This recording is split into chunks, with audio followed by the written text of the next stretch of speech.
Bonjour à tous, et toutes. Merci d'être venus nombreux. Donc je vais commencer par l'appel nominal. Georges Emazamsou. Présent. Monsieur Robert Corfou. Présent. Monsieur Serge Hervois. Présent. Monsieur François Michaud. Présent. Monsieur Pierre Salé. Pouvoir, pas tout face.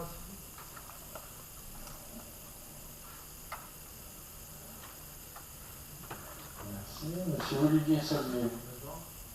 Madame Danielle Couder. Monsieur François Leparard. Madame Françoise Reis. Madame Chantal Rappelé. Monsieur Patrick Poncé. Présent. Monsieur Jean-Paul Léger. Présent. Madame Roselyne Zékowski. Monsieur Franck de Luxembourg-Dominique. Monsieur Michel Lannes. Présent. Monsieur Philippe Allaire. Présent. Madame Brigitte Sigel, absente, à donner pouvoir à Philippe Allaire. Monsieur Patrick Prince. Présent. Madame Corinne Noiseux. Madame Florence Comte. Monsieur Laurent Massard. Présent. Madame Nathalie Simon. Monsieur Éric Bouquet. Présent. Monsieur Thierry Émeillé. Présent. Madame Anaïk Hamza. Monsieur Nicolas Prince. Monsieur Nogaret a donné pouvoir à Madame Marcon. Madame Marcon, Claire. Et Sylvie Charrier. Merci. Donc le quorum est largement atteint. Donc je vous propose comme secrétaire de séance Madame Sylvie Charrier. Est-ce qu'il y a des avis contraires, des abstentions? Donc Madame Charrier, vous êtes nommée secrétaire de séance. On va avoir avec votre permission une toute petite modification à faire dans le règlement intérieur parce qu'on souhaite rajouter deux zones par rapport aux commissions extra-municipales. Donc je vous en parlerai quand on en sera à ce moment-là. Est-ce que quelqu'un est opposé à ce qu'on fasse cette petite modification? Qui sera... Oui, monsieur Massard. J'avais une question sur ça, mais en fait, on ne nous demande pas d'approuver ce règlement intérieur. On nous demande de le modifier et d'abroger l'autre, mais on ne nous demande pas, si vous voulez, de valider celui-là. Ça me semble bizarre. Ça va être dans la délibération. Donc vous avez eu la note explicative de synthèse, vous n'avez pas eu la délibération. La délibération va être présentée tout à l'heure. Donc, est-ce qu'il y a une opposition à ce qu'on fasse deux petites modifications dans les zonages des commissions extra-municipales? Donc, qui est contre? Non, mais monsieur le maire, excusez-moi, est-ce qu'on peut juste arriver à ce moment-là, hein, sur le point du... Non, on va vous demander l'autorisation au début pour faire une modification. D'accord. Désolé, monsieur Massard. Donc, j'ai pas vu de voix contre, pas d'abstention. Une voix contre. Deux. Bon, c'est pas grave, votez contre, vous trouvez le problème. Donc, deux voix contre. Donc, tout le monde a deux voix contre et le reste est donc considéré comme étant accepté. J'ai dû prendre quelques décisions municipales. Donc, par rapport à la recette du port. Hein? Non, mais il faudrait que j'expose les décisions municipales que j'ai prises à la suite de votre congrès. Donc, j'ai décidé pour la régie de recettes du port de faire un compte DFT, ce qui sera ouvert au nom du régisseur à qualité, après la direction départementale des finances publiques et de la Charente-Maritime. Les recettes sont encaissées sur les modes de recouvrement suivants, donc espèces, chèques et cartes bancaires. Et le maire et le comptable public assignataire sont chargés, chacun en ce qui le concerne, de l'exécution de la présente décision. J'ai pris une décision sur les bases de la régie de recettes de la bibliothèque. Donc un compte DFT sera ouvert au nom du régisseur à qualité de la direction départementale des finances publiques et de la Charente-Maritime. Les recettes sont encaissées sur les modes de recouvrement suivants, espèces, chèques et cartes bancaires. Le maire et le comptable assignataire sont chargés, chacun en ce qui le concerne, de l'exécution de la présente diffusion. Et enfin, encore deux, j'ai fait une demande de subvention à propos vis-à-vis des élections régionales des affaires culturelles d'un montant de 6 180 € et auprès de la région de Nouvelle-Aquitaine d'un montant de 2 464 € pour la réalisation de l'étude du diagnostic du phare de Vallières. Et j'ai pris une dernière décision qui est de solliciter l'État pour une dotation d'équipement des territoires ruraux d'un montant de 58 333,33 € pour des travaux de réhabilitation de la salle omnisport du complexe Colette-Besson. Voilà, donc ça c'était les décisions que j'étais amené à prendre. Et maintenant j'avais passé à l'approbation des procès-verbaux des séances du conseil municipal. On va commencer par le 11 février. Oui madame. Oui, par contre, pour les décisions municipales dont vous venez nous parler, il ne serait pas possible qu'avant le conseil, on ait quelques éléments dans notre dossier. C'est une question. C'est pas nécessaire, semble-t-il. Et après? Bon, bah, vous avez raison. Oh, je ne sais pas si j'ai raison, c'est pas un grave problème. Monsieur Massard, c'est mon nom. Je vais cru vous entendre. Pouvons-nous avoir ces papiers après, à ce moment-là, le conseil? Ils seront affichés. D'accord, merci. Je vous en prie. Donc on est dans l'approbation des procès-verbaux des séances du conseil municipal du 11 février 2021. Est-ce que vous avez des remarques? S'il n'y a pas de remarques, on passe au vote. Qui est contre? 1, 2, 3. Il y a 3 votes contre. Et le reste approuve. Vous obtenez les... Il y a 3 votes contre. J'ai pas vu d'absence. Je n'ai pas demandé. Je ne vous ai pas demandé. Je suis tout à fait d'accord. Donc, 3 votes contre. Est-ce qu'il y a des abstentions? Pas d'abstention. Donc, tout le reste a voté pour. 22 février 2021. Est-ce qu'il y a des remarques? Est-ce qu'il y a des votes contre? 1, 2, 3. Est-ce qu'il y a des abstentions? Pas d'abstention. Et du 25 février 2021, donc est-ce que vous avez des remarques? Est-ce que vous avez des votes contre? Merci. Des abstentions? Non. Donc c'est adopté. Donc j'ai passé les décisions municipales avant, mais c'est pas grave. Donc maintenant on va passer dans le vif du sujet. Et donc l'approbation de la révision générale du plan local d'urbanisme. Oui, madame. Si ça vous fait plaisir, ça n'a aucun problème. Bon, le PLU, quel enjeu pour demain? En dehors de l'obligation qui nous est faite de construire des logements sociaux, avons-nous besoin de densifier notre ville? Il y a déjà le projet de la ZAC des Moulins, avec 230 logements, soit 69 en logements sociaux locatifs, 69 en accession à la propriété pour les primo-accédants et 92 parcelles de terrain à bâtir. Nous vous rappelons que durant votre campagne, vous refusiez toute concentration comme celle-ci et vous estimiez qu'elle représentait 6 millions de risques à supporter par la commune et donc les Saint-Georgiens. Avons-nous besoin d'urbaniser le bois Maurice pour 60 logements, dont 15 logements sociaux, alors que vous étiez tous engagés à la préservation du bois Maurice, de la forêt de Suzac et du bois des coteaux? Nous vous rappelons d'ailleurs que dans votre équipe, 7 personnes sont issues d'une liste écologique. Ne devons-nous pas préserver la qualité architecturale et paysagère de la commune et nous préoccuper des dérives de la loi ALUR qui a supprimé le minimum parcellaire, laquelle est initialement prévue pour permettre à des ménages plus modestes d'accéder à la propriété? Que constatons-nous aujourd'hui? Ici et là, des acquisitions immobilières par des particuliers ou des investisseurs font l'objet de divisions parcellaires en 3, 4 ou plus parcelles et contribuent à détruire l'identité de Saint-Georges en rasant des maisons, à consommer du foncier, au réchauffement climatique en abattant des arbres, même si ceux-ci sont des arbres communs, ce sont avant tout des arbres et ils favorisent la biodiversité.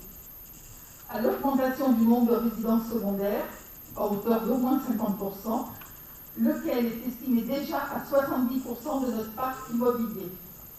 Il faudra bien un jour envisager de prendre les mesures pour contenir ce nombre. Pour limiter cette consommation foncière, il faut que les villes arrêtent de s'étaler et de grignoter des terres. Il faut privilégier la réhabilitation du bâti existant, comme le préconise Vincent Barrault, le président de la CARA, article de Sud-Ouest du 23 mars. Pour cela, il faut inscrire au PLU un certain nombre de garde-fous dans des zones où l'on peut préserver l'habitat pavillonnaire existant, comme une emprise au sol maxi à respecter de 30 à 35%, une part importante d'espaces verts de pleine terre, 40 à 60%, et une bande de constructibilité de 25 mètres depuis l'alignement. Au-delà, les constructions sont interdites. Bien évidemment, il n'est pas question d'empêcher toute évolution de construction existante ou d'aménagement extérieur, mais on ne peut pas fermer les yeux sur ces pratiques qui sont contraires à la préservation de notre environnement et permettent à quelques-uns de dégager de substantiels profits.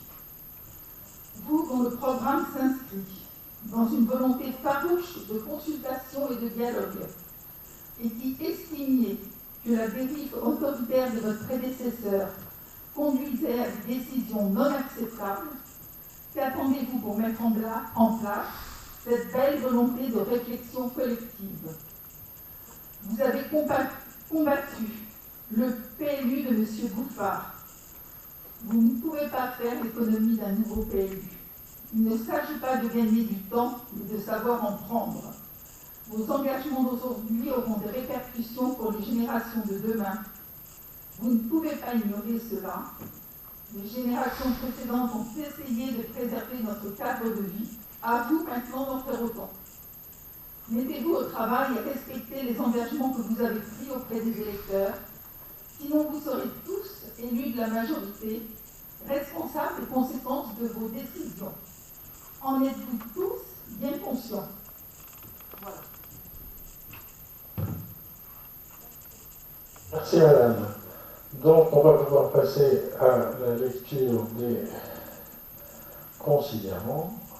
Donc considérant que le projet de révision traduit les objectifs énoncés de la prescription de la révision générale du PLU.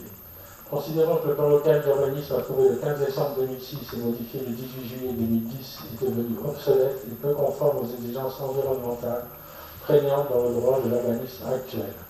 Considérant par conséquent que la commune a décidé par délibération date du 18 décembre 2009 de prescrire la révision de son PLU.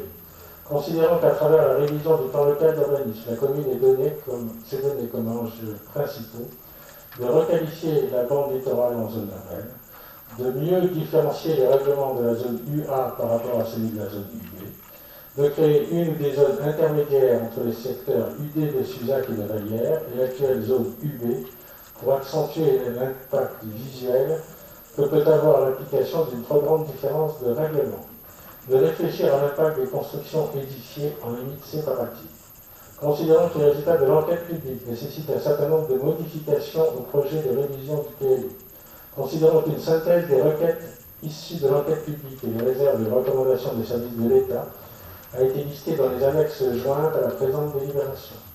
Considérant que les modifications demandées dans leurs avis par les personnes publiques associées ont été prises en considération dans le projet de révision PLU et annexées à la présente délibération, considérant qu'aucune modification n'a été apportée au projet remettant en cause l'économie générale du PLU, considérant que les modifications rapportées au projet procèdent de l'enquête publique et des avis des personnes publiques associées, considérant que le projet de révision tel qu'il est présenté au Conseil municipal est prêt à être approuvé conformément à l'article L 153-21 du Code de l'urbanisme.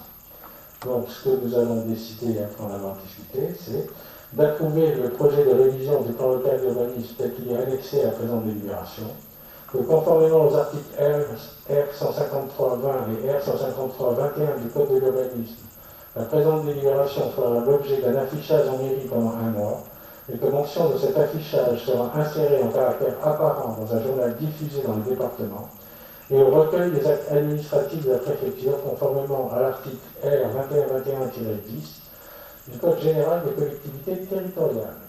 Que le dossier d'approbation du plan local d'urbanisme sera tenu à disposition du public à la mairie aux jours et heures habituels d'ouverture.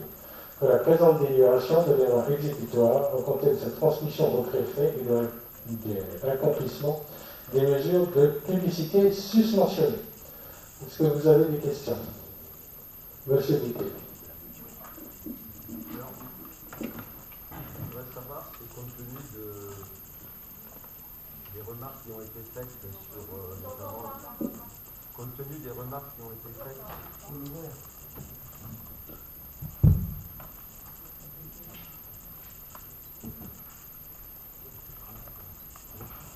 Et compte tenu de tout ce qui a été dit sur l'aménagement du bois Maucry, ne pourrait-on pas ouvrir une négociation visant à mieux expliquer le projet, à écouter les griefs, pour qu'un consensus soit trouvé pour le bien de la commune, ce qui permettrait effectivement d'arriver à un consensus, et ce qui voudrait dire ce soir reporter le vote du PLU de façon à ce qu'il y ait cette négociation et qu'on tienne compte des résultats pour éventuellement réviser le PLU que sur la partie du bois Maucry. Il n'y aura aucune consultation dans l'immédiat et le PLU va être voté tel que prévu. Donc on était pour le vote du PLU si vous engagez une négociation avec l'ensemble des parties pour bien expliquer le projet. Donc puisque vous ne voulez pas le faire ce soir, on s'abstiendra de voter le PLU. Merci, M. Bouquet. Est-ce qu'il y a d'autres questions? Oui, nous aimerions un vote à bulletin secret. Non, ce n'est pas nécessaire. Ce n'est pas une question de personne, donc il n'y a pas de nécessité d'un vote à bulletin secret. Je vous demande pardon. Oui, vous me demandez pardon, je vous pardonne.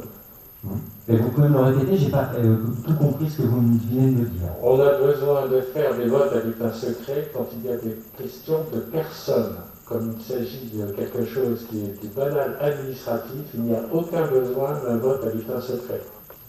Très bien. Monsieur le maire, le Code général des collectivités territoriales prévoit le vote à bulletin secret Lorsqu'il est demandé par un quart des conseillers municipaux. Donc nous vous demandons de faire voter le principe d'un vote à bulletin secret. On verra s'il est obtenu ou pas.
Donc le chiffre s'enlève. Lorsque un tiers des personnes sont en faveur d'un vote à bulletin secret, il doit y avoir un vote à bulletin secret.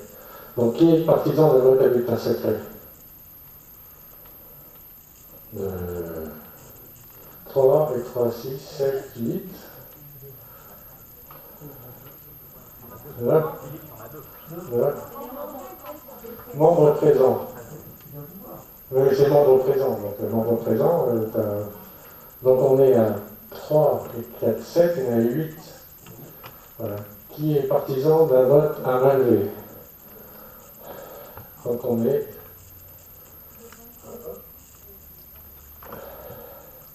Voilà, donc vous n'avez pas le nombre de voix nécessaires pour faire un vote à bulletin secret. Désolé. Vous pouvez refaire le décompte, s'il vous plaît?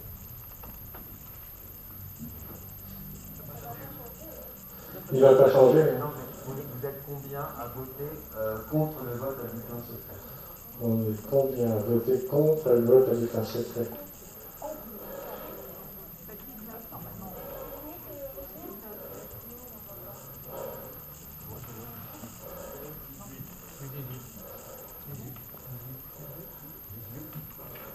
Donc 18, on est 26, c'est ça? Non, 25. Et ça fait 24.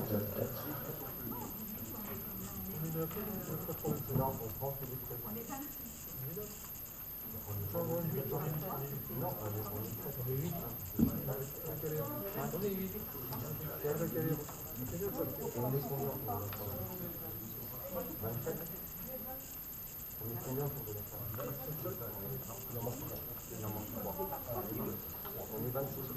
Donc on est 26 présents, donc un tiers de 26, c'est 8.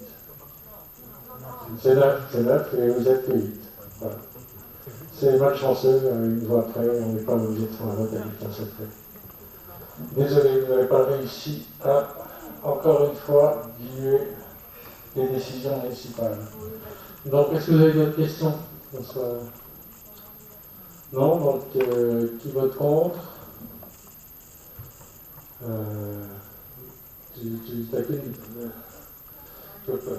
Donc 5 votent contre. Qui s'abstient? 5 abstentions et le reste vote pour. Merci beaucoup. Donc la délibération suivante, c'est une modification du plan local d'urbanisme.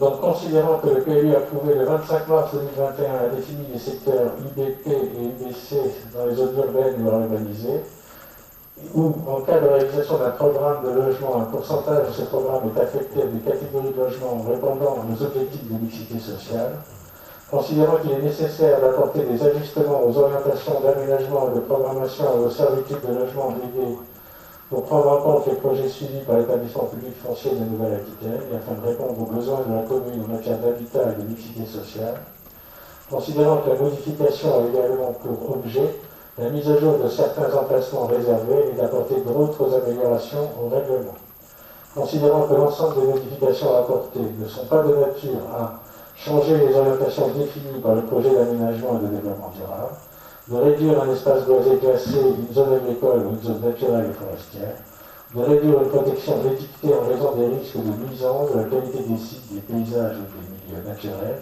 ou d'une évolution de nature à induire de graves risques de nuisance. Considérant que ces différents ajustements relèvent donc d'une procédure de modification de droit commun du PLU, diligentée en application des articles L153-36 à L153-40, et L153-41 à L153-44 du Code de l'urbanisme. Considérant que conformément aux dispositions de l'article L153-40 du Code de l'urbanisme, le projet de modification sera soumis pour avis aux personnes publiques associées et qu'il fera l'objet d'une enquête publique. Donc, oui, l'exposé du rapporteur, si vous le décidez, nous allons prendre acte de l'intention de M. le maire de lancer une procédure de modification de droit commun du plan local d'urbanisme selon les éléments sus-exposés et en application de l'article L153-36 du Code de l'urbanisme. D'autoriser M. le maire à entreprendre toutes les démarches administratives nécessaires à cette modification du PLU et à signer toute pièce s'y rapportant. Est-ce que vous avez des questions? Vous n'avez pas de questions, je passe au vote. Qui est contre? 3, 4, 5 votes contre. Les abstentions? 5 abstentions. Et le reste vote pour. Merci, mesdames et messieurs. Excusez-moi, en tout début de conseil, j'ai oublié de vous demander. Le document qu'on nous donne, la synthèse, n'est pas du tout présenté comme habituellement, et franchement, on le regrette. Eh bien, madame, ce sera des règles éternelles. C'est une décision que nous avons prise de présenter de cette manière-là pour économiser du papier. Ah bah, il faut peut-être économiser du papier, mais au niveau de la clarté, franchement, il y a mieux. Hein. Excusez-moi. Il n'y a pas de souci, on mettra des projecteurs.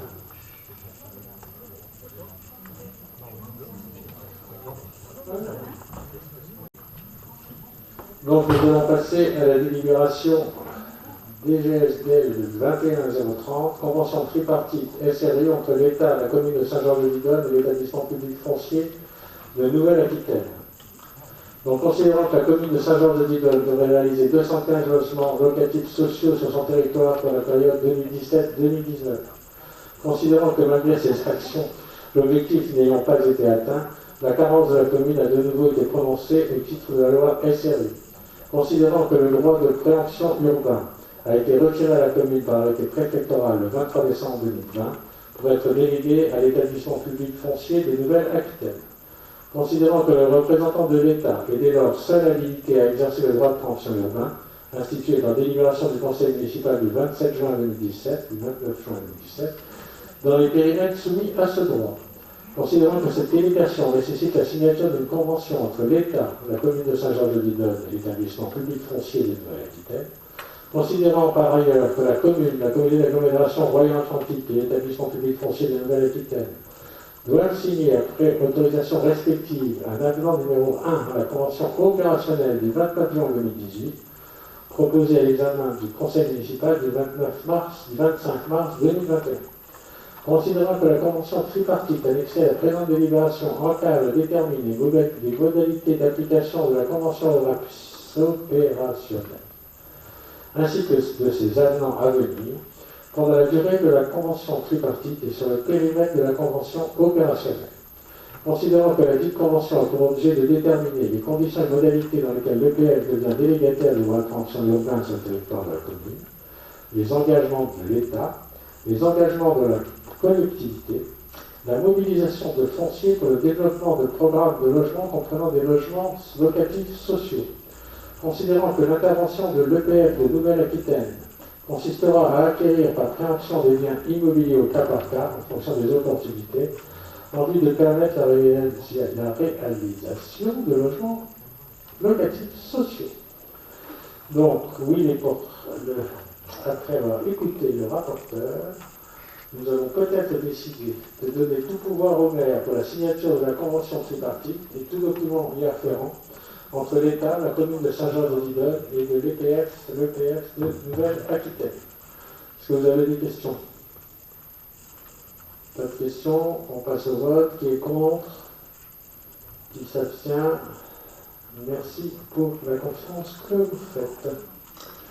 Avenant numéro 1, la convention opérationnelle entre la commune d'agglomération Royan-Atlantique et l'établissement foncier public de la Nouvelle-Aquitaine. Considérant que la commune de Saint-Georges-de-Lidonne fait partie de la CARA qui a conclu la convention cadre du 6 août 2014, considérant que le droit de préemption urbain a été retiré à la commune, considérant que la commune et l'établissement public foncier de Nouvelle-Aquitaine ont renouvelé leur partenariat en 2018 au travers d'une convention opérationnelle visant la production de logements locatifs aidés sur un certain nombre d'îlots stratégiques définis comme prioritaires, considérant que les actions engagées ont ainsi permis de maîtriser partiellement les périmètres ciblés et de favoriser la sortie prochaine des logements locatifs sociaux sur 2 sites de projet, considérant que la commune a également conforté son intention de favoriser la production de logements locatifs aidés en engageant une procédure de déclaration d'utilité publique afin de procéder à la maîtrise des différents sites de projet offrant un potentiel de 220 logements dont une partie significative de logements sociaux, considérant que malgré ces actions, un arrêté préfectoral du 11 décembre 2020 a de nouveau prononcé la carence de la commune au titre de la loi SRU, considérant en effet que sur la période 2017-2019, la commune devait construire 215 logements et que seulement 7,91% des objectifs ont été atteints, considérant que selon les objectifs fixés par l'État, la commune doit construire environ 314 logements sociaux sur le triennal 2020-2022 afin d'accroître la part de l'habitat social, limitée aujourd'hui à 5,71% de l'offre de logement. Considérant que pour répondre à ces objectifs de production de logements sociaux, l'établissement public de Nouvelle-Aquitaine et la commune de Saint-Georges-de-Lidonne ont convenu de poursuivre leur partenariat en actualisant les sites de projet.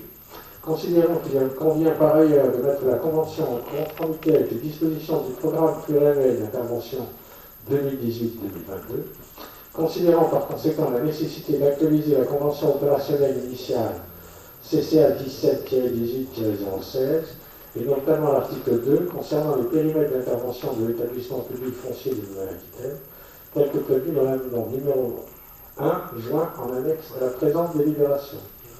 Donc nous allons peut-être décider, oui l'exposé du rapporteur, de donner tout pouvoir au maire pour la signature de l'avenant numéro 1 à la convention opérationnelle et publiquement y afférent entre la commune de Saint-Georges-de-Lidonne, la CARA et l'établissement public de Nouvelle-Aquitaine. Est-ce que vous avez des questions? Pas de questions, on va passer au vote. Qui est contre? Qui s'abstient? Merci beaucoup. Voilà. Donc, Le conseil d'administration du CCAS est composé de délégués titulaires, au minimum 4, maximum 6, et de délégués suppléants, minimum 4, maximum 6. Pour faire suite à la démission de 2 conseillers municipaux qui siégeaient comme délégués suppléants, il convient de procéder à la désignation d'un délégué suppléant pour la liste de Saint-Georges-Union et d'un délégué suppléant pour la liste de Nouveau-Cap. Est-ce que vous avez des suggestions? Absolument, on a des questions, monsieur le maire. Qui sont les 2 démissionnaires? Il y a Madame Monique Stévanden et Madame, et c'est tout, et Monsieur Éric Picard chez vous. Non, non, alors monsieur le maire, on va revenir un petit peu en arrière. Au conseil municipal du 15 juillet, vous avez fait élire des suppléants. Monsieur Picard, prenons cet exemple, a démissionné le 16. Le 28 juillet, vous nous avez dit qu'il n'était pas nécessaire de remplacer ce suppléant, étant donné que les textes, je vous cite, ne l'autorisaient pas. 6 mois après, vous nous demandez de remplacer ces personnes-là. On a du mal un petit peu à vous suivre. Alors effectivement, dans le nouveau règlement, vous prévoyez des suppléants, alors qu'avant, il n'y en avait pas. Le nouveau règlement n'a pas été voté.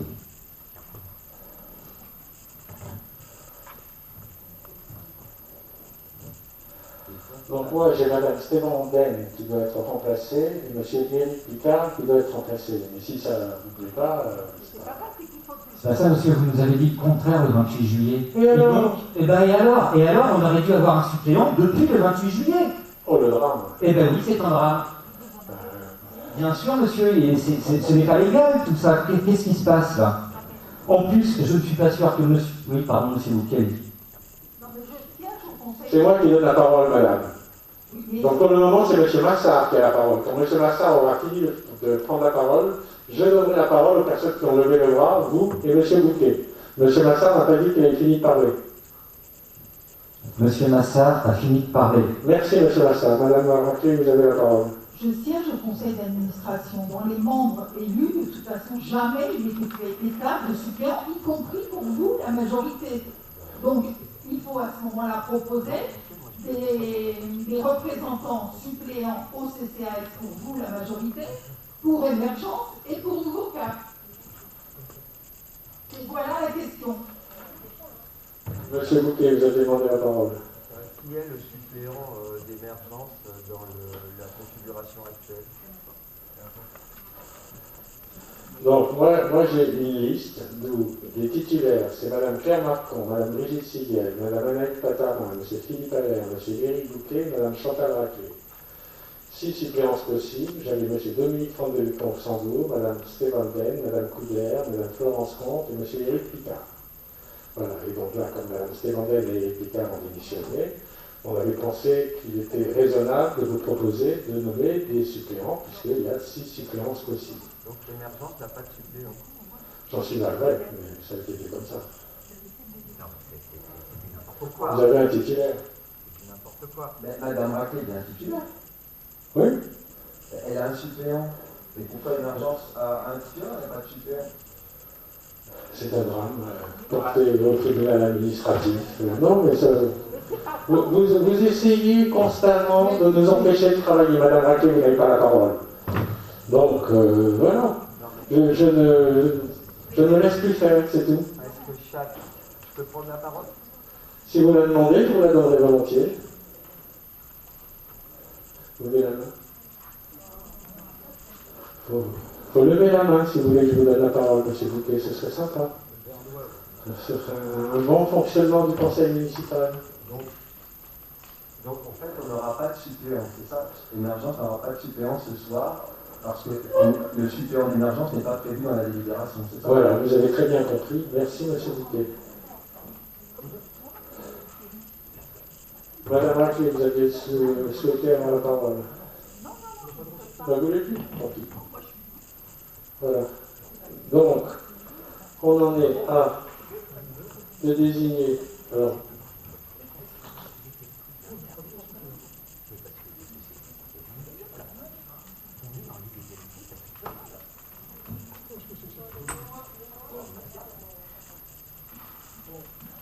Pour Saint-Georges-Lignon, ce sera Madame Simon. Et pour De Bocac, ce sera... Monsieur le maire, nous présentons pour l'instant personne. Nous allons, je viens de vous expliquer que le 28, vous nous avez expliqué le contraire. C'est parfait. Merci, monsieur. Donc, Je vais passer au vote. Vous avez la parole. Nous passons au vote. Je vous laissez-nous un peu s'exprimer. Mais ça fait 2 heures que vous exprimez pour ne rien. Mais vous aussi, ça fait 2 heures que vous exprimez pour ne c'est rien moi qui suis dire. la police de ce conseil municipal. Et si je vous coupe la parole, c'est mon droit le plus strict, monsieur Massard. Donc, on va passer au vote. On désigne Madame Simon pour Saint-Georges-Lignon et pour nos amis de Nouveau Cap, il n'y a pas de candidature. Donc, je vous propose de passer au vote. Qui est contre? Ça doit faire 8, c'est ça? Qui s'abstient? Voilà. Merci beaucoup. Nous allons passer à la délibération suivante. Désignation des membres constituant la commission de travail et de réflexion Jean du Voyage à la CARA. Donc, on va commencer par le vu la délibération CC 210226-S1 du 26 février 2021, par laquelle le Conseil communautaire a décidé de créer la commission de travail et de réflexion numéro 14 Jean du Voyage et de fixer la modalité de représentation comme suit. La représentation des communes membres de la CARA, cette commission de travail et de réflexion, est soit par un conseiller municipal, un conseiller communautaire titulaire ou un suppléant. Chaque commune est représentée par un titulaire et un suppléant. Chaque conseil municipal de communes membres de la CARA propose au conseil communautaire, ses représentants dans le respect du principe de la représentation proportionnelle pour permettre l'expression pluraliste des élus. Le dépôt de la liste comporte le nom de chaque représentant, un titulaire et un suppléant, de chacune des 3 communes de la CARA, membre de la commission de travail et de réflexion Jean du Voyage, et sa transmission au plus tard le 13 avril 2021 à 12h à l'adresse électronique suivante p.page@aglo-royal.fr ou auprès du service des affaires générales de la CARA afin qu'elle puisse être validée lors du prochain conseil communautaire. Pour rappel, la composition de cette commission doit respecter le principe de la représentation proportionnelle. Cette commission n'a pas le pouvoir de décision et émet un avis sur le dossier qu'elle instruit à la majorité des membres présents, sans qu'un quorum de présence soit exigé. Les séances des commissions ne sont pas publiques. Le président de la CARA est membre de droit de chaque commission. Le président de la commission concernée sera le rapporteur chargé de présenter le dossier et de transmettre à l'avis de la commission. Donc, après l'exposé du rapporteur avant de libérer, nous allons désigner au sein de la commission de travail de la réflexion Jean du Voyage les représentants suivants. Donc je crois qu'on avait Madame Hamza pour représenter le Saint-Georges-Lignon. Est-ce que vous avez un candidat à mettre dans cette commission? Personne? Donc on trouve un deuxième candidat pour aller dans la commission Jean du Voyage, le président Marcon. Donc nous avons Claire Marcon comme membre suppléant. Il est autorisé, monsieur le maire, à signer tout document permettant l'application de cette décision. Donc, est-ce que vous avez des questions? Des votes contre? Des abstentions? 2 abstentions, 3, 4, 5. C'est la génération spontanée. 6. J'ai pas réussi à en compter 8. 8, merci beaucoup. Donc on a 8 abstentions. Parfait. Donc c'est adopté, merci. Convention relative à l'exercice de la compétence gestion des eaux pluviales urbaines, GPI, pendant la période transitoire entre la CARA et ses communes membres.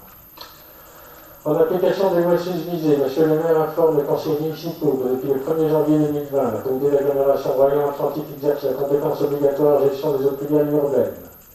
Et s'est appuyé au cours de l'année 2020 sur une mission d'assistance à maîtrise d'ouvrage afin d'évaluer le patrimoine correspondant à la gestion des eaux pluviales urbaines, les missions associées à cette compétence ainsi que les moyens nécessaires à son exercice. La gestion des eaux pluviales urbaines est un service public administratif devant faire l'objet d'une continuité d'organisation engendrant l'instauration d'une période transitoire pendant laquelle la CARA, tout en restant titulaire de la compétence relative à la GPU, confiera à ses communes membres la gestion des équipements et la réalisation des prestations de services liées à cette compétence en vertu des dispositions des articles L 5216-7-1 et L 5215-27 du CGCT. Il est donc nécessaire d'établir une convention de prestation de services entre l'ACARA et chacune de ses communes membres, visant à garantir la bonne gestion des services publics des eaux pluviales urbaines pendant la période transitoire de l'année 2021 et d'en définir les modalités. Il est précisé que cette convention n'emporte aucun transfert ni délégation de compétences. Donc, où l'exposé du rapporteur est à qu'on a délibéré, nous allons peut-être décider d'approuver la convention ci-jointe d'une durée d'un an renouvelable, toutefois par conditions express, entre la communauté d'agglomération Royan-Atlantique et la commune de Saint-Georges-de-Didol, et qui vise à définir les modalités par lesquelles la CARA confiera à la commune la gestion des équipements et la réalisation des prestations de services liées à la compétence gestion des eaux pluviales urbaines pour assurer la continuité de ce service public pendant la période transitoire. D'autoriser M. le maire à signer la convention correspondante ainsi que tout document nécessaire à l'application de la présente décision. Est-ce que vous avez des questions? Pas de questions, donc on passe au vote. Qui est contre? Qui s'abstient? 3 abstentions. Merci, c'est adopté. Convention pour l'installation des postes de secours entre la CARA et la commune de Saint-Georges-de-Didol. Considérant que par son pouvoir de police spéciale, le maire de la commune de Saint-Georges-de-Didol réclamant pour une période donnée l'aménagement et la surveillance des lieux de baignade des plages de Saint-Georges-de-Didol et de Vallières, la communauté d'agglomération Royan-Atlantique assure au titre de ses compétences facultatives en matière de sécurité des personnes et des biens l'armement des postes de secours de la commune destinés à la surveillance des zones de baignade. À ce titre, la commune met à disposition de la CARA le local de poste de secours Vallières, situé boulevard de la de Tassigny, sur la plage de Vallières. Le local du poste de secours Trier, situé 143 boulevard de la Côte de Beauté, sur la grande plage. Et le local du poste de secours central, situé 74 boulevard de la Côte de Beauté, sur la grande plage. La convention proposée au conseil municipal a pour objet de fixer les modalités fonctionnelles pour la mise à disposition gratuite et temporaire de locaux destinés à la sécurité des zones de baignade, l'installation de postes de secours de type bungalow. Donc, après avoir écouté l'exposé du rapporteur, nous allons peut-être décider d'approuver la convention jointe en annexe entre la communauté d'agglomération Royan-Atlantique et la commune de Saint-Georges-de-Didol, qui détermine la mise en place et l'occupation des postes de secours destinés à la sécurité des zones de baignade à compter du 1er avril 2021 et pour une durée de 6 ans. D'autoriser M. le maire à signer la dite convention ainsi que tout document nécessaire à l'application de la présente décision. Est-ce que vous avez des questions? Madame Raquet. On aimerait savoir si les travaux ont été réalisés sur ces postes de secours et à la hauteur de quel montant. Il n'y a pas eu de travaux réalisés pour un montant de 0. D'accord. Il n'y aura pas de travaux il n'y a pas de Il travaux y en aura peut-être, ça dépendra de l'état dans lequel on les trouvera quand on les ouvrira pour les donner à la disposition de la CARA. Ça n'a pas encore été fait. Vous les ouvrez bientôt, je crois, c'est le 1er avril. Voilà, c'est probablement, oui. Le 1er avril, c'est bientôt, vous avez raison. Effectivement. Donc, est-ce qu'il y a d'autres questions? D'autres questions? Qui vote contre? Qui s'abstient? Donc, c'est adopté. Merci. Et je passe la parole à Madame Couder. Non? C'est Françoise Reiss. Non?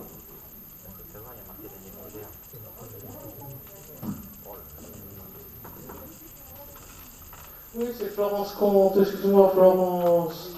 On m'a donné un document où j'avais une mauvaise indication. Je te prie de m'excuser.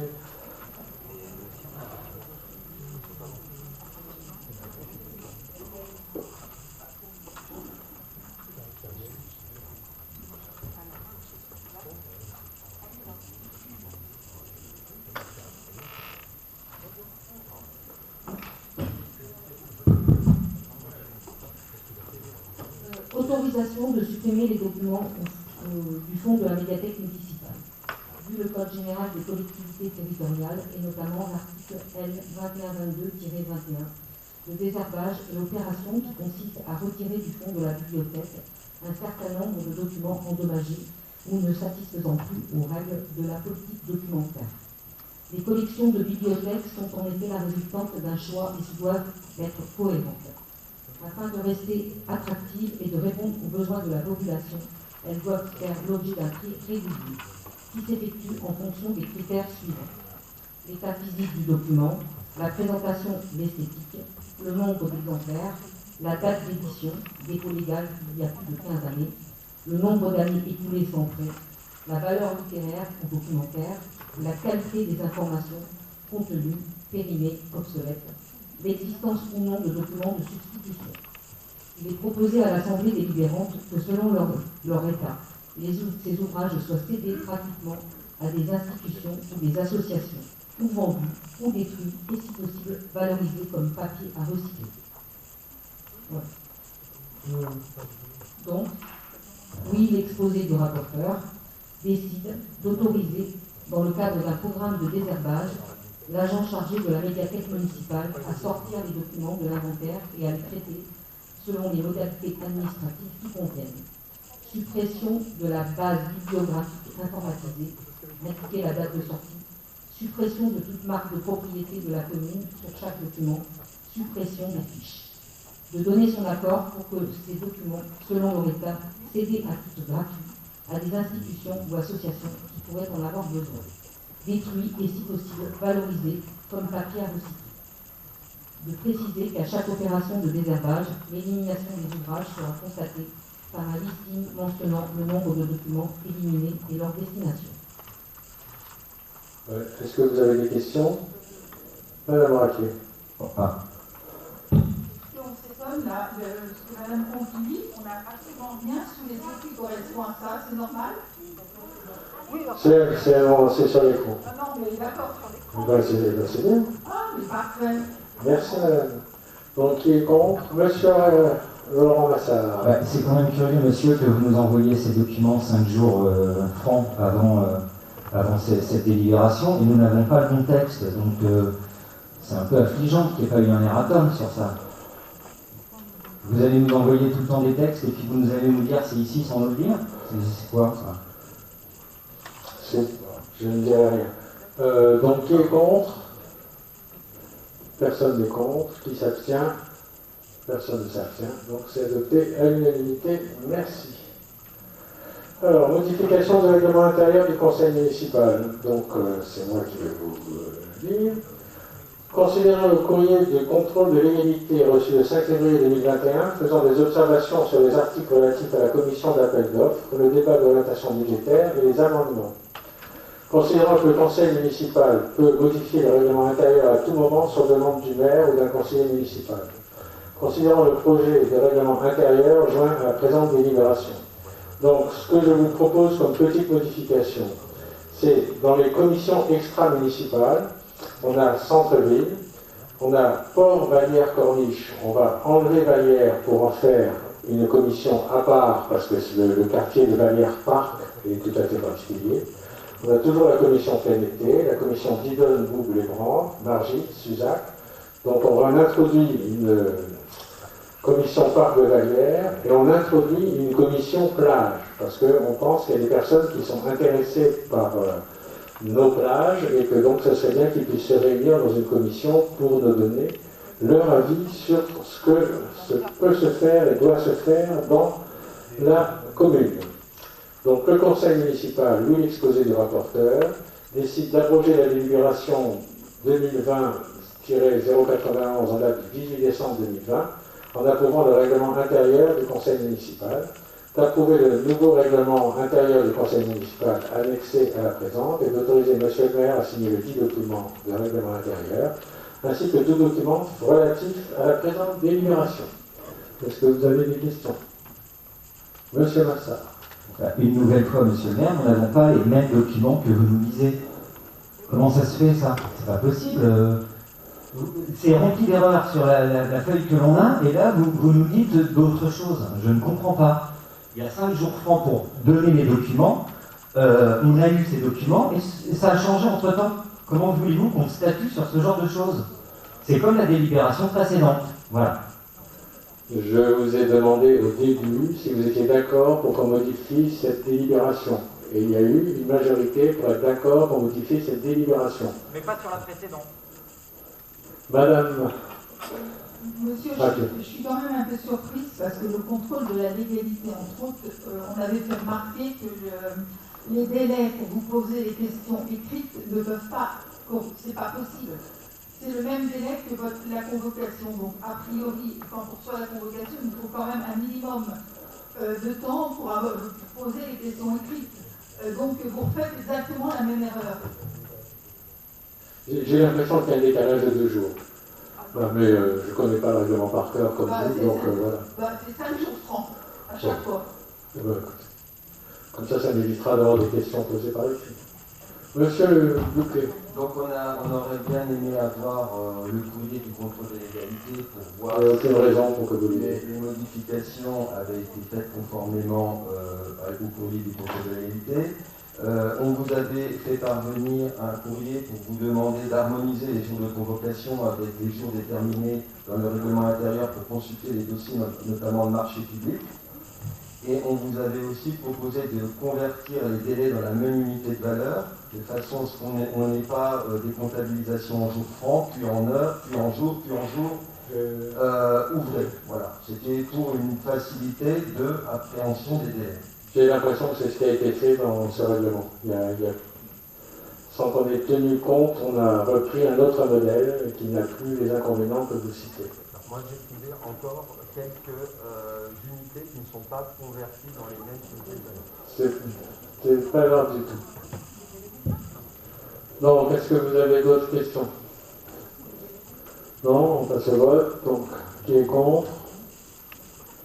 Donc, 8 contre. Qui s'abstient? Personne. Merci. C'est adopté. Monsieur Jarousseau, vous intervenez pour les tarifs publics d'occupation. Tarifs publics d'occupation du domaine public dans le cadre des marchés municipaux.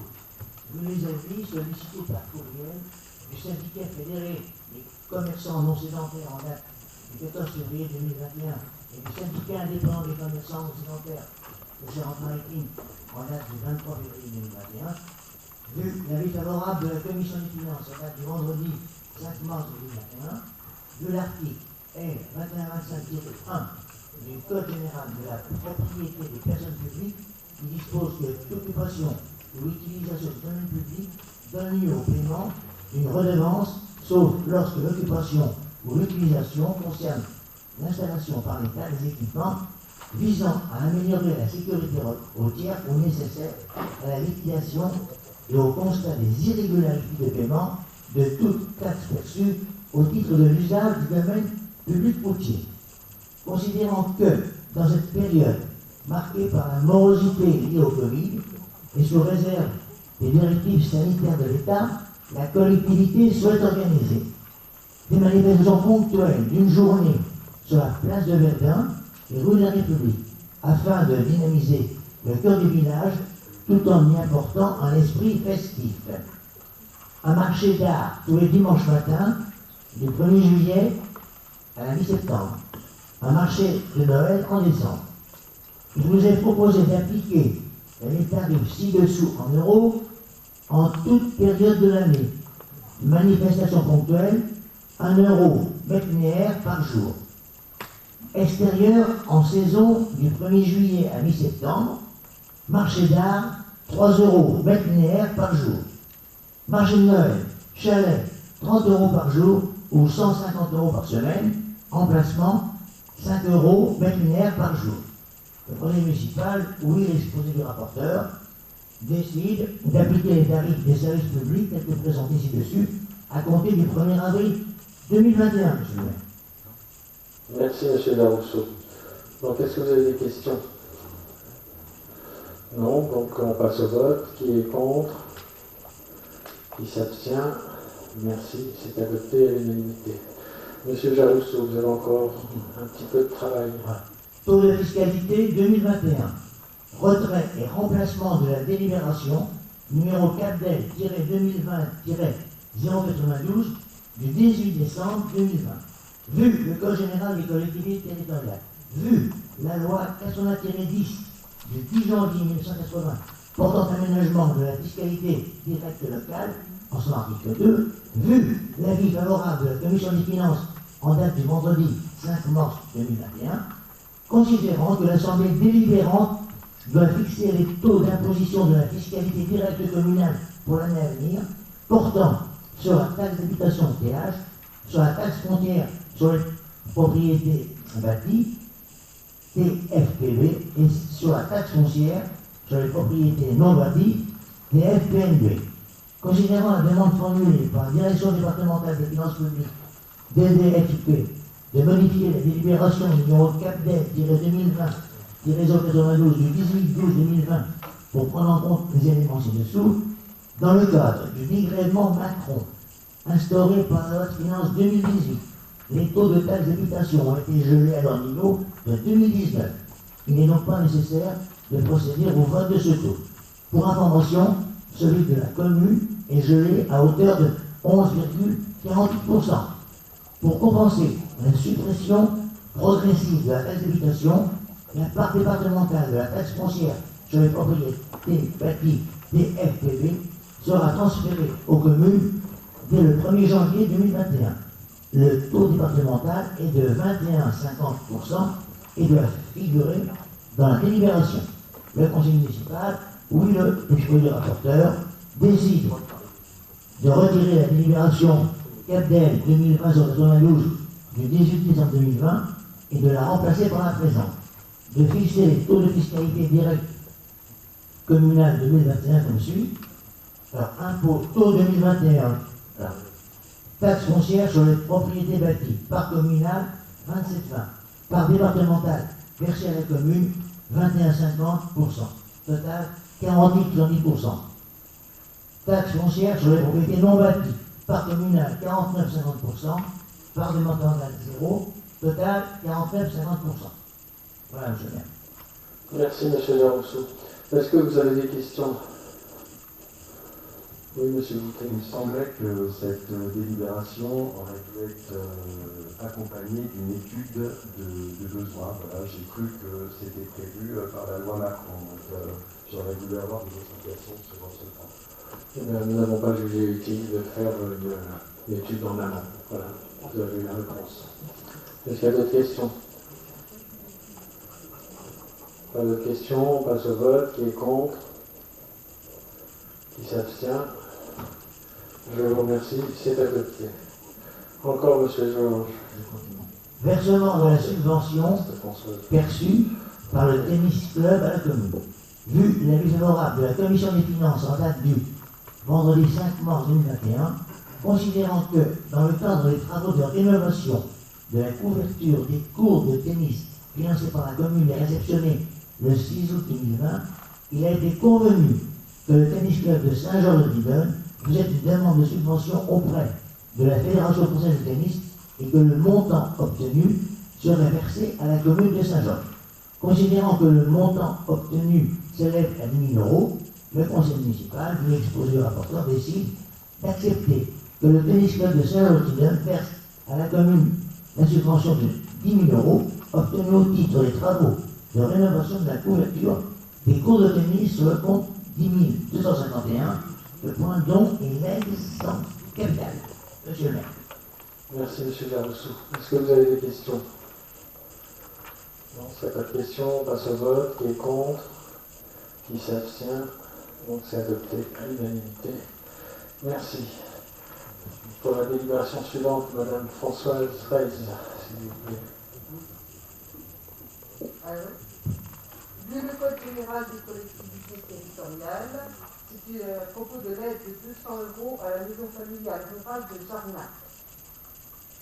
Vu le Code général des collectivités territoriales, vu la demande émise le 19 novembre 2020 par la maison familiale rurale MFR de Jarnac, vu l'avis favorable de la Commission des finances en date du vendredi 5 mars 2021, considérant que pour assurer son fonctionnement financier, la MFR de Jarnac sollicite une aide permettant de soutenir la professionnalisation des jeunes au travers d'une formation en alternance.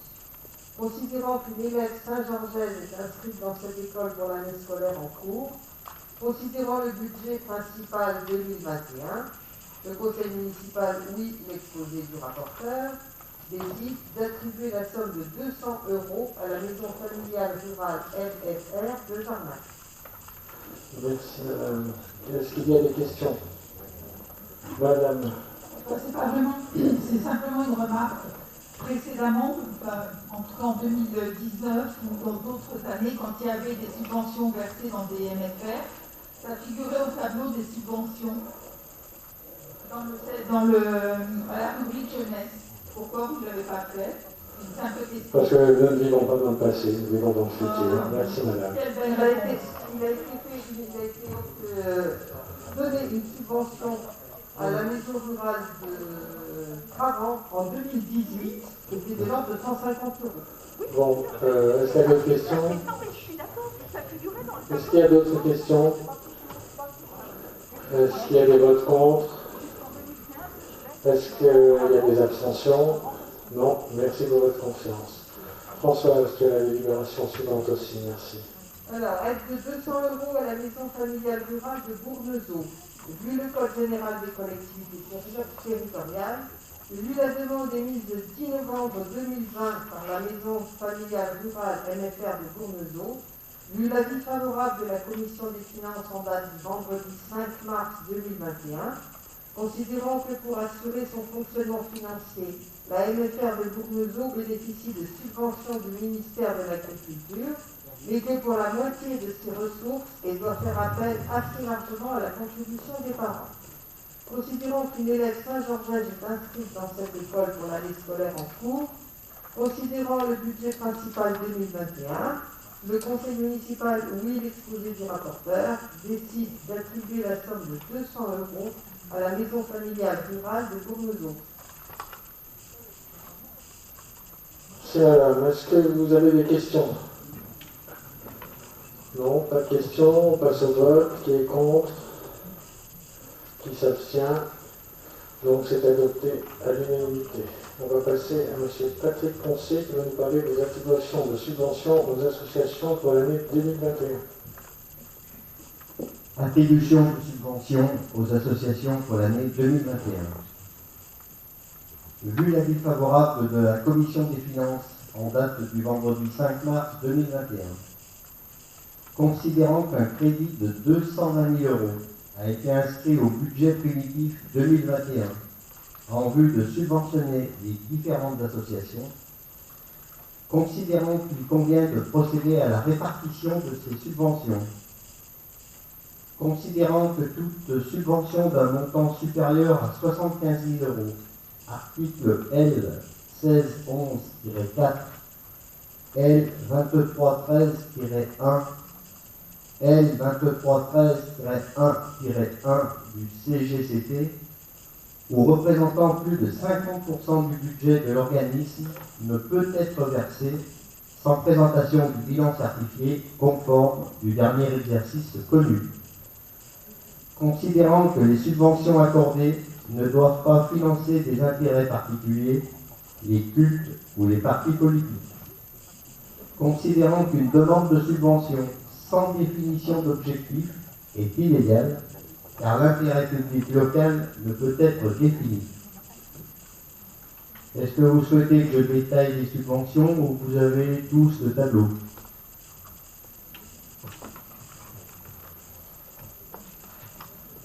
Alors, le conseil municipal, ouï l'exposé du rapporteur, décide d'attribuer aux associations les subventions dont l'État figure ci-après. Est-ce que vous avez des questions? Monsieur Massard. Oui, j'avais demandé à la commission des finances et auparavant par mail de m'envoyer toutes les demandes de subventions ainsi que les CERFA 1256-05 ainsi que le CERFA du Secours Populaire. J'avais demandé surtout toutes les demandes. Or, on a donné des choses incomplètes, des CERFA qui ne sont pas légaux. Donc, j'aimerais avoir et savoir quelles associations ont fait des demandes et n'ont pas reçu de subventions. J'avais demandé ça à la commission des finances. On m'avait dit qu'on enverrait tous ces documents, or il en manque. J'en suis tout à fait navré.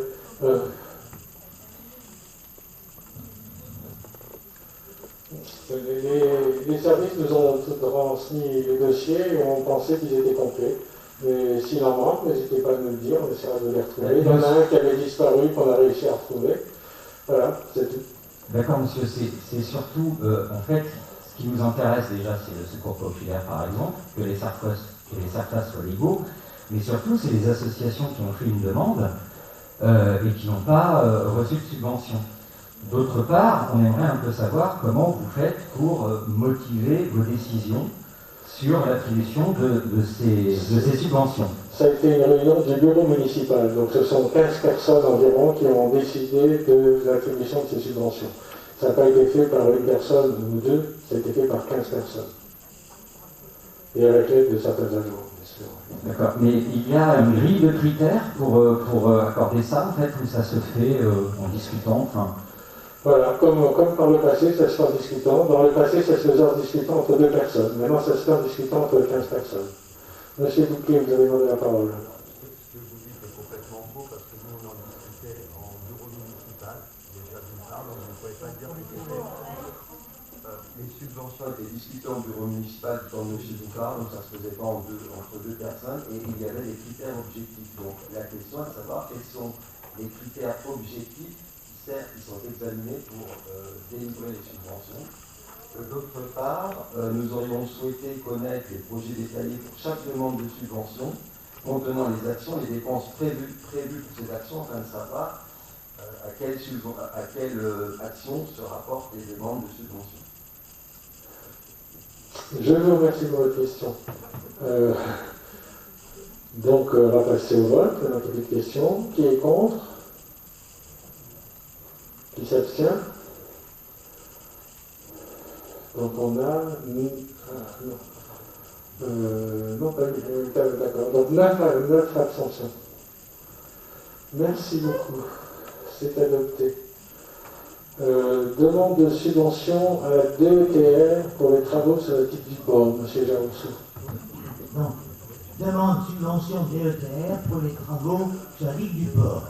Vu la réalisation des travaux sur le musoir de la digue du port entre 2018 et 2019, vu l'avis favorable de la Commission des finances en date du vendredi 5 mars 2021, considérant la nécessité de poursuivre de grosses préparations sur les ouvrages du port de plaisance, notamment la digue de protection du port, affectée de désordres divers liés aux agressions marines, les marées, la houle, les vagues. Considérant que ces désordres sont importants, tels que ceux relevés dans le rapport présenté par le cabinet Géotech, mandaté par la mairie de Saint-Georges, pour ce dossier, tels que, 2 points, la présence de fractures, des pierres de taille disjointes, absentes ou fracturées, des joints de maçonnerie béton, altérés ou absents, des pierres de taille calcaire dissoutes, la présence de fractures subverticales du parapet béton à environ 2 mètres du bas de la digue, ainsi qu'une grande fracture verticale sur quasiment toute la hauteur de l'ouvrage, le parement béton manquant par endroits, ou la présence de vide entre les pierres calcaires. Considérant également que ces désordres sont évolutifs et peuvent entraîner une détérioration plus ou moins locale des ouvrages lors d'un épisode de tempête ou à moyen terme du fait des attaques naturelles, considérant que ces travaux sont liés à la sécurité de l'édifice, considérons qu'ils sont donc éligibles à une subvention au titre de la dotation d'équipement des territoires ruraux DETR, au titre de la catégorie 2-sécurité des biens et des personnes. Considérant que le montant des travaux a été estimé à 409 003,95 € TTC, soit 340 386,62 € hors taxe. Considérant que le plan de financement prévisionnel est établi de la manière suivante: commune de Saint-Georges, 204 597 €, 60%, DETR, 136 334,65 €, 40%. Total hors taxe, 340 836,62 €, 100%. Le conseil municipal, ou l'exprimé rapporteur, décide de solliciter auprès de l'État une dotation d'équipement des territoires ruraux d'un montant de 136 334,65 € pour les travaux de sécurisation de la digue du port, conformément au plan de financement prévisionnel présenté. Autoriser le maire, en son absence à 1er juin, à signer tout document nécessaire à la bonne exécution d'un présent. Merci, monsieur Larousseau. Donc, est-ce que vous avez des questions? Monsieur Lassard. Monsieur le maire, pourtant, il me semble que c'est pas à vous qu'on va dire ça, mais ce n'est pas une digue. C'est une jetée. Comment ça se fait que c'est marqué digue? Vous pouvez nous l'expliquer? Je crois que vous nous l'avez assez rabâché durant la mandature précédente. Si vous n'avez pas compris pendant la mandature précédente, je ne vais pas vous l'expliquer pendant celle-là. Si vous voulez, je n'étais pas à la mandature précédente, donc on aimerait bien avoir des explications. Comment ça se fait que ce n'est pas une... C'est une obligation légale. Une obligation légale, je ne comprends pas. Je dois l'appeler une digue, voilà. Ah d'accord. En fait, ce que vous voulez nous dire, c'est que si c'est une digue, nous allons avoir une subvention, et si c'est une jetée, nous ne l'aurions pas. C'est vous qui le dites. Non, je vous pose la question. Non, vous posez la question, mais je vous ai répondu, c'est une digue. D'accord. Voilà. Alors, merci pour votre question. Monsieur Bouquet. Quand vous étiez opposant, oui. C'était une jetée, donc oui. Ben, j'ai changé d'avis. Puis quelqu'un qui n'a jamais changé d'avis, c'est très grave. Moi, je n'hésite pas à changer d'avis quand j'ai tort. D'accord, donc ça vous arrange? Non, quand j'ai tort. Est-ce qu'il y a d'autres questions? Est-ce qu'il y a des votes contre? Est-ce qu'il y a des abstentions? Non, c'est adopté à l'unanimité. Merci pour Saint-Georges. Madame Noiseux, modification du tableau des effectifs. Modification du tableau des effectifs. Vu le Code général des collectivités territoriales, vu la loi numéro 84-53 du 26 janvier 1984 modifiée, portant dispositions statutaires relatives à la fonction publique territoriale. Vu le décret numéro 2006-1690 du 22 décembre 2006, portant statut particulier du cadre d'emploi des adjoints administratifs territoriaux, vu le décret numéro 2006-1691 du 22 décembre 2006, portant statut particulier du cadre d'emploi des adjoints techniques territoriaux, vu l'avis favorable du comité technique en date du 4 mars 2021, vu l'avis favorable de la commission des finances en date du 5 mars 2021, considérant la nécessité d'actualiser le tableau des effectifs en prévision d'un recrutement et des avancements de grade suivant l'annexe ci-jointe. Le conseil municipal, oui, l'exposé des rapporteurs, décide d'adopter la modification du tableau des effectifs conformément à l'annexe ci-jointe, d'autoriser le maire ou, en son absence, l'adjoint au maire en charge du personnel à signer tout document se rapportant à la présente délibération. Merci Mme Noise. Est-ce que vous avez des questions? Madame Lecour. On aimerait savoir quel service ça concerne, et parce qu'a priori, c'est ça, c'est des agents administratifs qui sont supprimés et au profit d'adjoints techniques, on est bien d'accord? Non, on n'est pas d'accord. Pourquoi? Parce que ce sont trois personnes ce sont trois descriptions de postes qui sont supprimées parce qu'il y en a 10 au même grade et que 10 ça ne sert vraiment à rien, il en reste 7.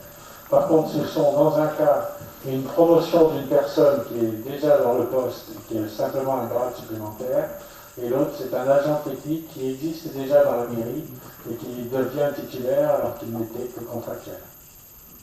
Donc une création de poste. Et on peut savoir quel service ça concerne? Non, là, on ne savons pas. Ah bon? Non, ben, attendez, c'est un rêve ou quoi? Mais non, madame, c'est un rêve dédié. Non, bon, enfin, attendez, vous Oui. quoi? Non, là, je ne vous fiche pas de vous. Ah ben, écoutez, franchement, ça le pensez, parce que là, ça dépasse l'entendement quand même. Non, mais écoutez, si ça dépasse l'entendement, il n'y a pas de frontière. Eh ben, écoutez, bravo. Et combien ça coûte? Ça, non plus, vous ne savez pas, c'est accessoire. Bien sûr. C'est des petites promotions de rien du tout. Vous ne connaissez pas le service territorial, manifestement. Ah, si, voyez-vous, je connais. Merci. Donc, est-ce qu'il y a d'autres questions? Il n'y a pas d'autres questions, on passe au vote. Qui est contre? Qui s'abstient? Donc, merci pour votre confiance. Madame Loiseau, c'est encore à vous. Création de postes saisonniers pour 2021. Vu le Code général des collectivités territoriales, vu la loi numéro 84-53 du 26 janvier 1984, modifiée portant dispositions statutaires relatives à la fonction publique territoriale et notamment l'article 3-2, vu le décret 88-145 du 15 février 1988 modifié, portant dispositions statutaires relatives à la fonction publique territoriale et relatifs aux agents contractuels de la fonction publique territoriale. Vu l'arrêté ministériel du 31 décembre 1992 fixant l'indemnité horaire pour le travail du dimanche et des jours fériés en faveur des agents territoriaux, vu l'avis favorable du comité technique en date du 4 mars 2021, vu l'avis favorable de la commission des finances en date du 5 mars 2021, considérant que le fonctionnement du service de la commune nécessite de recruter autant que nécessaire des agents contractuels de droit public relevant de la catégorie C selon les modalités suivantes. Vous avez l'annexe jointe. Considérant que leur traitement sera calculé par référence à l'indice brut 354, considérant que les personnels engagés à temps complet effectueront 35 heures hebdomadaires, considérant que l'ensemble des personnels saisonniers recrutés percevra une indemnité de congé payé correspondant à 10% du traitement brut, considérant que l'indemnité pour travail les dimanches et jours fériés d'un montant horaire de 0,74 € par heure effective de travail, référence au 1er janvier 1993, prévu par l'arrêté ministériel du 31 décembre 1992, pourra leur être versé pour un service le dimanche et ou les jours fériés entre 6h et 21h dans le cadre de la durée hebdomadaire réglementaire du travail. Considérant que l'indemnité horaire pour travail normal de nuit d'un montant horaire de 0,17 € par heure de travail, référence au 1er janvier 2002, pourra leur être versé pour un service normal entre 21h et 6h du matin dans le cadre de la durée réglementaire du travail. Le conseil municipal, oui l'exposé du rapporteur, décide d'adopter la proposition de recrutement d'agents contractuels de droit public pour faire face à un accroissement saisonnier d'activité en 2021 tel que présenté, d'autoriser le maire ou en son absence, l'adjoint au maire en charge du personnel, à signer tout document se rapportant à la présente délibération. Merci Madame Loiseau. Est-ce que vous avez des questions? Monsieur Massard, je vous en prie. J'en ai plusieurs. On avait demandé lors de la commission des finances d'avoir un petit peu, savoir un petit peu ce qui avait été fait l'an dernier, ainsi que combien ça coûte. J'ai pensé que Madame Loiseau nous communiquerait ceci. Ce n'est pas le cas. Alors... Ça va coûter en 2020 128 199 €. En 2021, je ne peux pas vous dire combien ça va coûter, puisqu'on n'a pas encore décidé quels sont les postes qu'on va pourvoir. Là, on fait une liste des postes qui sont susceptibles d'être pourvus, et non pas une liste des postes qu'on est certain de pourvoir. Donc, on n'a pas de chiffre sur ce que ça va coûter cette année. Oui, cependant, par exemple, si je prends la première ligne, l'exploitation propriété urbaine, on aimerait bien savoir combien coûte cet emploi. C'était ça notre question lors de la commission des finances, mais bon, on n'a pas été entendu, je pense. Ou compris. Ou compris, bon. J'avais une autre question, parce que ça nous paraît... C'est un SMIC. C'est un SMIC, d'accord, voilà. Merci beaucoup. Donc si nous comprenons bien la délibération, donc c'est un SMIC plus 74 centimes par heure le dimanche et les jours fériés, c'est ça? Exact. Et en fait 17 centimes pour le travail de nuit, ce qui correspond en fait à 1,53 € brut pour travailler la nuit. Plus le salaire. Oui, d'accord. Donc la majoration est à 1,53 € brut. Ça nous semble un petit peu léger. Nous avons regardé dans les textes et en fait on a vu qu'on pouvait augmenter cette rémunération et la passer à 97 centimes, ce qui nous paraîtrait pour 9 heures de travail la nuit, ça ferait 8,73 € brut on pense que vous auriez pu peut-être faire cet effort. Oui, absolument. Et dans ce cas-là, vous m'auriez dit, oui, vous augmentez le 0,2, c'est inadmissible. Il faut savoir ce que vous voulez, monsieur Bassard. Monsieur, vous interprétez quelque chose que je n'ai Non, pas dit. c'est des faits, c'est des faits. Je vous pose Si jamais j'augmente le service du personnel, ça veut dire que j'augmente le 0,12. Ça veut dire que j'aurai des ennuis avec mon opposition qui me dire, ah oui, le 0,12, c'est... Non mais monsieur, vous interprétez. Ce que je voudrais juste vous dire, c'est que qui va travailler de nuit pour 1,53 € brut en plus de son salaire? C'est ce qui Ça nous semble aberrant, voilà. C'est tout. C'est ce qui était fait par l'équipe précédente et nous avons fait que continuer exactement la même chose. Voilà.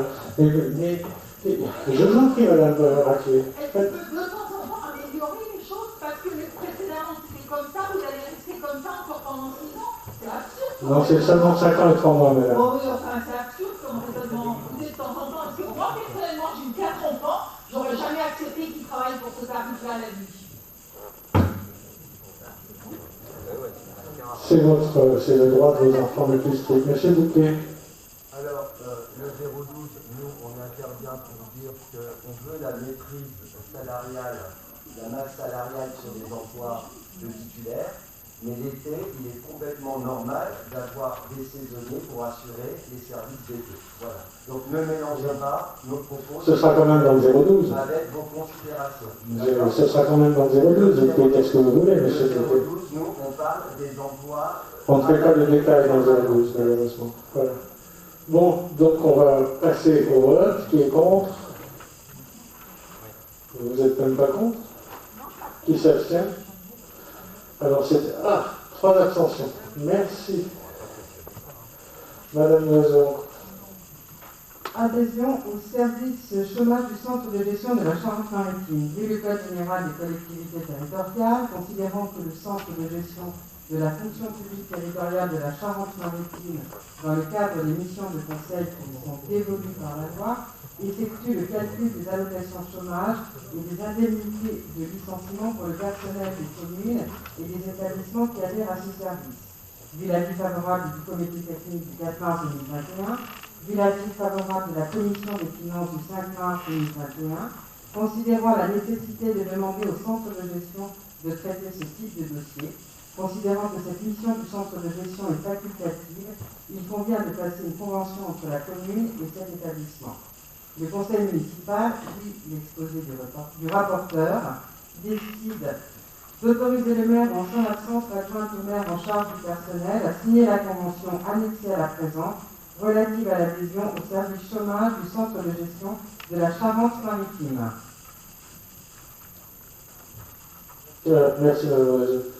Donc est-ce que vous avez des questions sur cette délibération? Pas de questions, donc on passe au vote. Qui est contre? Qui s'abstient? Donc c'est adopté à l'unanimité. Merci pour votre confiance.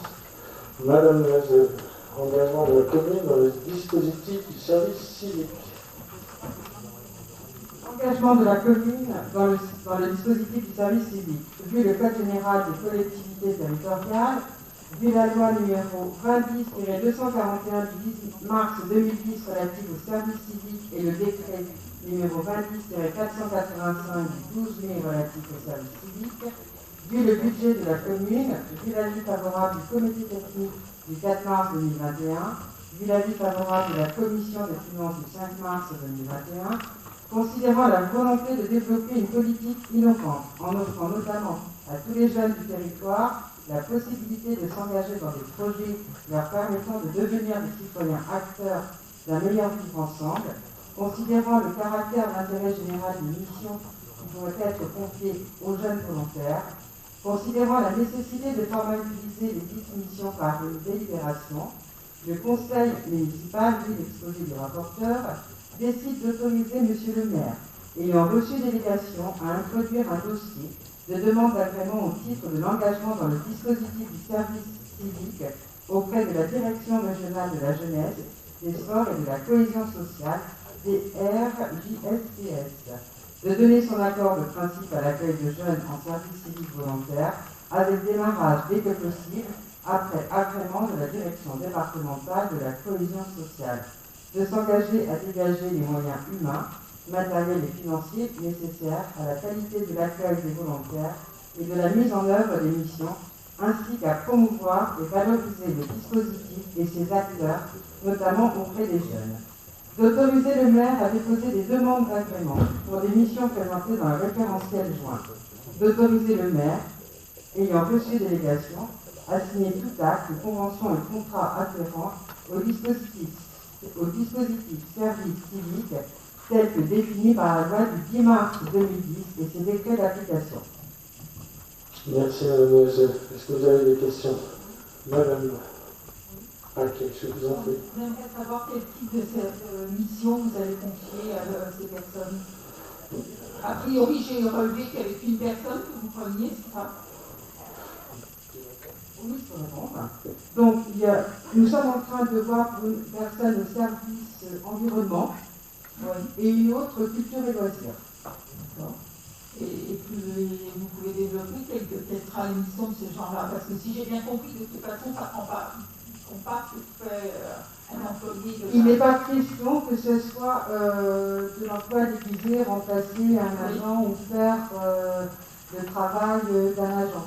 Hein, c'est leur faire découvrir ce que c'est qu'une collectivité territoriale, les aider à monter des projets.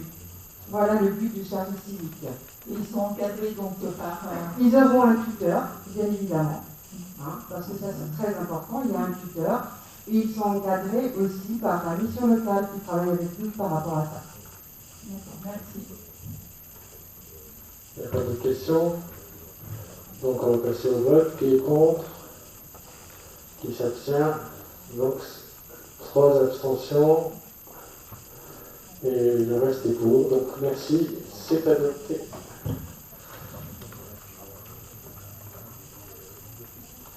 Donc je vous remercie pour votre présence assidue et longue et je vous souhaite une excellente soirée. La séance est levée.